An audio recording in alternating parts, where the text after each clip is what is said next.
Tere hommikust! Tere hommikust! Anniki ja tere tulemast Viru lokaali Viru tänaval. Mis täpne aadress ongi? Viru tänav 6. Viru tänav 6. Suurepärane. Vist ühe kingapoe. Ei, see on Eesti Estonian House vastas. Aga üks legendaarne koht selle pärast, et see on siin olnud kaua. Viru lokaal ise on olnud siin juba 5 aastat. Et varem oli see Arizona saloon. Ja siis tuli koroona ja siis endine omanik tõstis käed üles, ütles, et tema ei julge enam siin kõrtsi pidada ja siis võtsin üle, et mina ise olen siin juba 19 aastat tegelenud sellega. Ise näeb välja nagu 19. Ja ma olin juhataja varem ja nüüd siis viimased 5 aastat omanik. Vau, ühesõnaga, sa oled selle kohaga kokku laulatatud. Olen ja, see on nagu teine kodu, et tulengi nagu iga päev koju. Just. Ja kõige huvitavam on ju see, et sa oled olnud leti taga, sa oled teinud kõiki asju siin. Absoluutselt ma arvan, nõusi pesnud, süüa teinud. Koristanud. Just, ja igasugused... Remonti. Ja toredaid asju. Sest ma pean selle ka ära mainima, et siin käib hästi palju soomlasi tegelikult. Ja et meil on ikkagi püsiklientuur, kes siin käivad 20+ aastat. Ja kogu aeg ikkagi see nagu uueneb, värskeneb, et hästi palju praegu on hakanud noori käima, sest meil on sõbralikud hinnad, et ka hästi palju ka kohalikke. Et see koht mulle meeldib sellepärast, et siin vahepeal ju oli ilge seakisaga, vaata kui Raekoja plats on siin kõrval, on ju kohvihinnad, siin õllehinnad, gin tonic, toidud, no ikka duubeldatakse või tripeldatakse korralikult, eriti kui suvi tuleb ja teil on ju ka siin ees terves suvel. Aga sina kuidagi oled suutnud nagu, et hoida need hinnad nagu nii-öelda normaalsed aga rahvast nagu voorib ja sa oled nagu sellise nagu usalduse võitnud. Ja muidu sa oled ju selles suhtes paar on tühi või oled lõhkise küna ees, et kui sa ikkagi hinnad paned nii kõrgeks, no siis kohalik ei käi, turist on hästi hinnatundlik, et esimene asi, mis ta küsib, on ka, et palju maksab õlu, palju maksab see, et iga päevaga aina rohkem seda nagu annab tunda. Just, no muidugi meil on ju bensiini ja diisli ja elektrihinnad kõik laes, nii et ja see mõjub ju üle terve maailma tegelikult.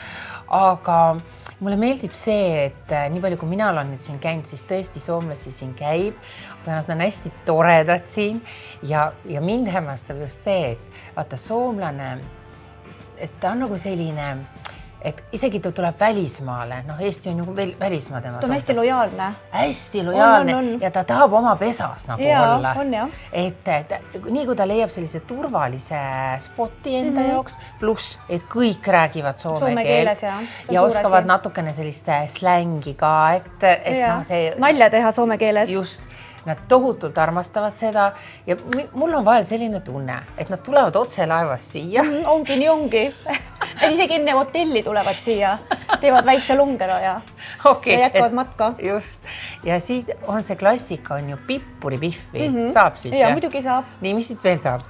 Meil saab, kusjuures meil on Eesti traditsiooniline menüü. Meil saab aasta läbi verivorsti, hapukapsasuppi, seapraadi hapukapsaga, heeringat. Et meil on kiluvõileiba, et me hoiame ka nagu seda Eesti traditsioonilist menüü, siis on sommidele midagi, et meil on nagu kõikidele, kõik saavad kõhu täis. Nii tore. Ja mis kõige kihvtim on, siin on igal pool, ma näen sellised suured ekraanid, appi, nüüd ma näen alles igas seinas ja üks on eriti suur ja siin tõesti käiakse jalkat vaatamas. Nüüd on Eurovisioon tulekul, soomlased on suured favoriidid.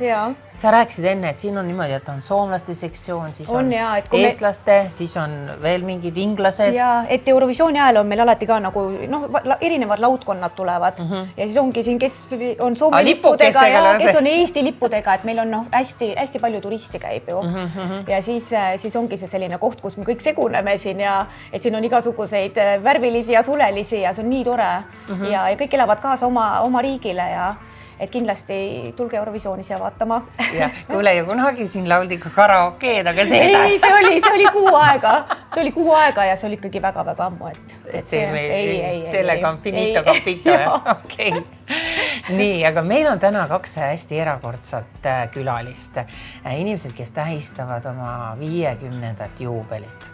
Ehk siis Martin Helme ja tema kaksikõde Maarja Vaino. Ja paljud ei teagi, et nad on kusjuures kaksikud. Ja ma suvatsen seda neile täna ka öelda, et ma panin ChatGPT-sse, ma tahtsin natuke nagu, et noh, mitte nii palju poliitikast rääkida ja sellistel tõsistel teemadel, et võib-olla nagu nende lapsepõlvest ja harjumustest ja kus nad armastavad käia. Näiteks ma tean Martinit, ma olen siin näinud näiteks. et tead, mis ChatGPT mulle ütles? Nad ei ole kaksikud. Nii, ma ütlesin, okei, võtsin Wikipedia kõik lahti, saatsin talle AI-le kõik lingid, värgid. Me vaidlesime mingi pool tundi. Nad ütlesid, Wikipedia valetab, kõik valetab ja ma hakkasin ise ka lõpuks kahtlema. Sest ta põhjendas ära ka, miks nad ei saa olla kaksikud. Ja ma ütlesin, kurat küll, et kelle, mis, ma ei saa ju Martinile helistada ja küsida, kas te olete kaksikud või te ei ole kaksikud. Aga lõpuks ma sain siis kõik info ja siis selgub, et nad on kaksikud ja paljud inimesed ei tea seda. Noh, perekonnanimed on, eks ole, erinevad aga nad tulevad jah täna kahekesi ja ma tahaks kõigest muust rääkida kui sellistest tõsistest teemadest ja ma ei hakka sinu käest ka küsima, et millist parteid sa soosid ja kas sa valimas käid ja nii edasi, et pole vaja sellistest asjadest rääkida. Aga kuna Martin käib siin ikkagi vahete vahel on ja sellel on ka põhjus. No. Tema tütar tegelikult oli meil siin varem tööl. Wow. Ja peale kooli tegi ta siin täitsa pikalt kusjuures. Okei, ta käis nagu koolis ja siis käis... Tegelikult ta juba siis lõpetas kooli, et peale kooli siis tuli natukene, nagu ikka noored peale kooli. Et sa võtad natuke mõtlemise aega ja... Wow. Ja talle väga meeldis ja... Ja siis läbi, kas sa siis, tema tuli nagu ise küsima, eks ole, tööd, mitte et isa oleks tulnud, on ju? Ei, kõik ise tuli muidugi. Ega keegi varem ei teadnud ka ju, kes tema isa on. Okei, siis ühel päeval selgus nagu, no just tore. Näete, täiesti normaalsed ja tavalised inimesed. Ei ole siin midagi, et fiu-fauka, et mina seda teist ja kolmandat ei tee või minu isa on nii tähtis tegelane, et ma ei julgeks tulla või ma ei peaks tulema. Ja siinkohal ma tahan kindlasti rõhutada, nagu sina ise ka ütlesid, et nad on hästi kokkuhoidev perekond, Helmed tegelikult. Et kui mingid üritused asjad on, siis et hästi perekondlikult tähistavad kogu aeg ja kokkuhoidvad, et seda ei näe nagu igapäevaselt. Just. Ja ma mäletan, ma käisin sinu sünnipäeval siin, sina ei saanud 50 muidugi. 25 on ju. Et nad olid ka ja nad tuli abikaasaga ja nad olid nii nunnud, et noh, tõesti lust ja pidu oli vaadata. Aga mis sa kavatsed meile pakkuda, sest tead, mis asi juhtus nüüd, et me oleme siin üsna vahetult peale lihavõtte pühi, kuigi nendel on nüüd siin 24. aprill on siis sünnipäev, me teeme pisut ette selle saate, et munadepühad on just lõppenud. Ta oli paastul, Martin oli paastul. Seda mina ei tea, aga ma tean, et on šokohoolik. Šokohoolik? Šokohoolik on ja igal peol peab olema šokolaadi. Ta näeb, tal lähevad silmad kohe kilama šokolaadi peale. Seda me vaatame. Ja teeb puffi ka, ma ei tea, 70 suhkruga. Tõsiselt räägid. Kuule, ka teemasid. Ma arvan, et ma ei eksi. Ja, sest keegi ütles mulle jällegi, kui ma researchi tegin, et olevat nüüd suhkrusöömise ka lõpetanud, sest ta on ju väga fitid. On ju väga vormis. Ma ei tea, kas ta trenni ka teeb või mis asja ta teeb, aga mul on neile mõlemale šokolaadikarbid sellised korralikud kaasas, et me saame testida sellist asja näiteks, et pakume kohvi ja too kohe suur suhkru see anum ka kõrvale. Vaatame, kas ta hakkab kühveldama ja siis pakume šokolaadi ka või siis mingit kooki on ju. Ikka. Ja vaatame nüüd. Vaatame, kas ta võtab ampsu või mitte. Jah. Naised kiusavad. Ja mõtlegi õudne temptation, eks ole, nagu ahvatlus, et võib-olla teine on just lõpetanud ja siis meie topime talle nagu siin, et õelad pitchid siin 2 tükki hakkavad kiusama. Kas sa kunagi Martiniga niisama oled saanud ka vestelda või rääkida? Ikka, ja. Räägib täitsa normaalselt? Jaa, muidugi. Täitsa tavaline lihtne inimene. Mida ta sööb tavaliselt siin? Peale koogi ja kohvi? Kõike.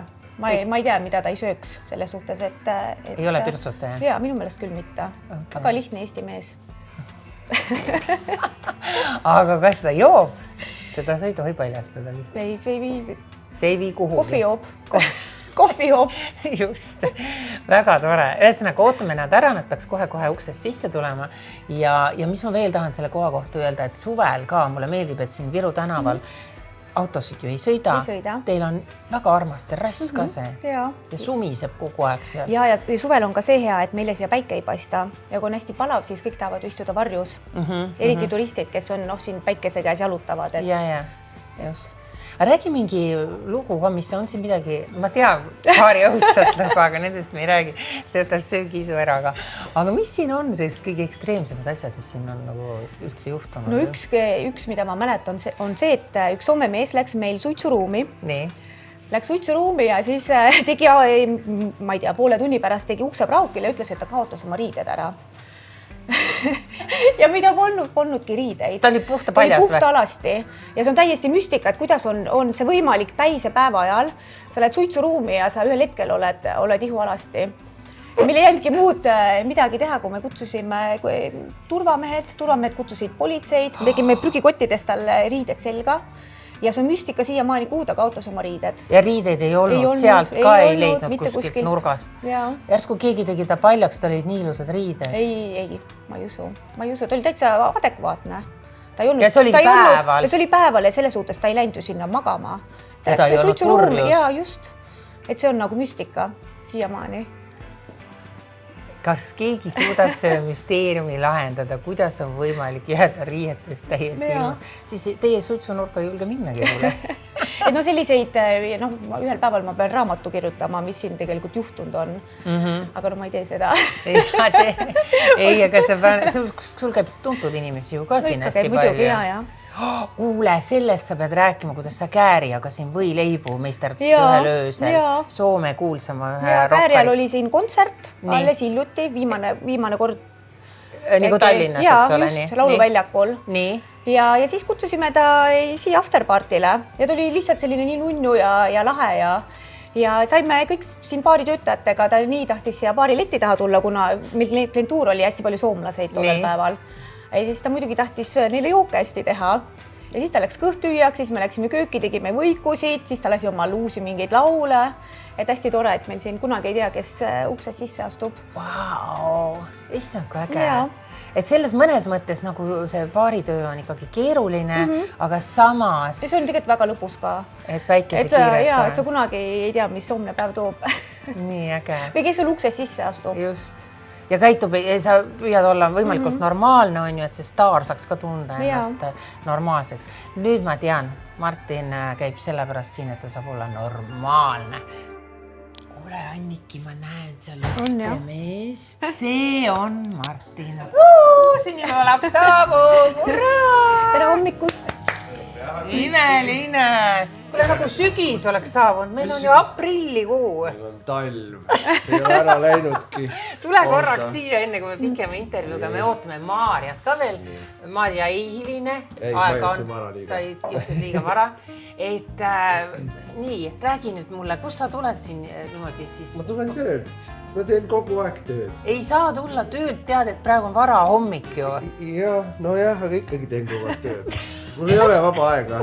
Siis kui võtan vaba aja, siis ma põgenen niikuinii, siis sa ei oleks mind kätte saanud. Meil vedas siis. Me teeme natukene ette seda saadet, on ju, me ei saa päris sünnipäeva päeval teha, sest sa lähed ära jällegi, põgened ära. No vaata, suurpidu peaks olema 50. Ja siis ma nuputasin juba aasta otsa Maarjaga, arutasime, kas teeme kaksikut 100 või teeme eraldi ja siis ma hakkasin mõtlema, kui palju inimesi ma peaks. Siis oleks eraldi külalisi 100 ja siis ma mõtlesin, et ma parem võtan kõik oma lapsed, oma kalli pere ja lähen kuhugi mujale vaikselt. Aga sa ei ütle meile kuhu? Ei no, mis ma ikka ütleb, ma käin alati Itaalias. Õige, me teame, et sa teed Itaaliasse romantikareise, ma olen kuulnud. Isegi jätad vahel lapsed maha ja koos kalli kaasaga teed romantikareise. Seda ka ja teeme küll. Kõike me teame. Ja alati see ei ole, ma olen avaliku elu tegema. Nii tore, kui ma pean ühe asja veel ära küsima. Kutsusime hommikusöögile Anniki ka siin, temaga kokku siin, mõtlesime selle asja, küpsetasime. Aga sa just lõpetasid paastu, vastab see tõele või? Vastab küll tõele, jah. Oli ilusti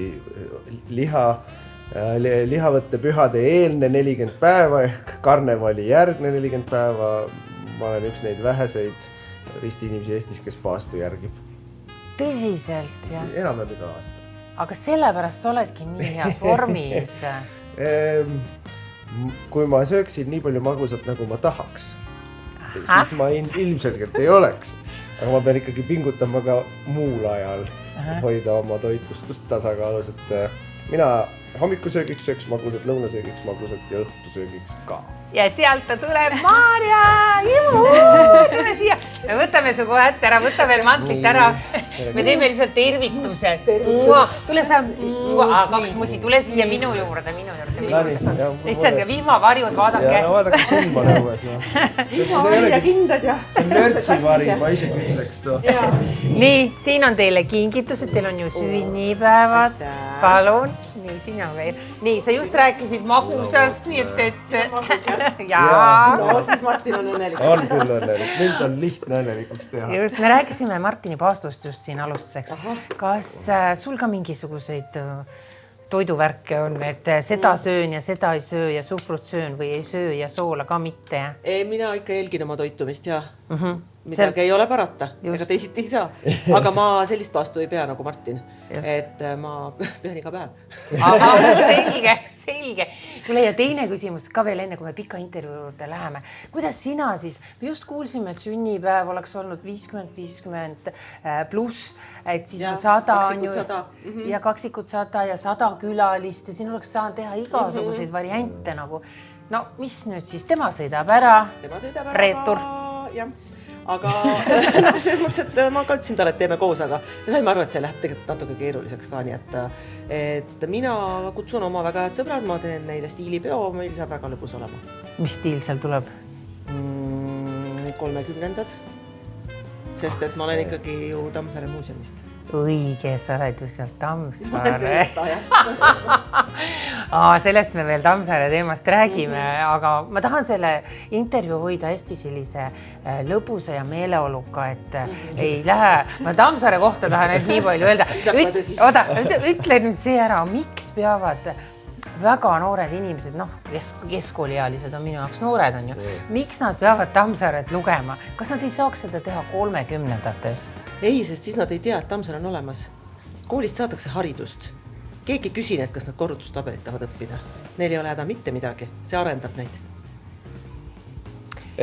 Mina võiksin täiendada, et Tammsaare annab ikkagi kohutavalt sügavat elutarkust kaasa. Ja aga sellest nad ei pruugigi siis aru saada veel, sellest nad saavad aru siis, kui nad 30-selt ma tahtsin just öelda, aga ma ei saanud mitte midagi aru. Ja, aga sa said teada, et Tammsaare on olemas ja teda peab lugema ja kui sa ei ole teda lugenud, siis sa oled harimatu inimene.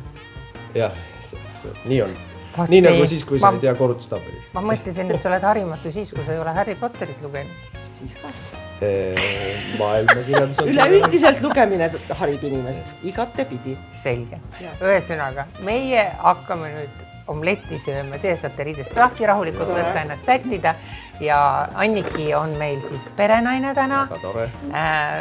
Sina vist ei tunne teda? Meie pole kohtunud. Aga nemad on head sõbrad. Nemad on juba siin pooled kodupubi, aga mina ei ole nii. Et sellepärast ma natukene soovisin ka kutsuda siia, et Martin tunneks ennast koduselt. See oli see põhjus. Just.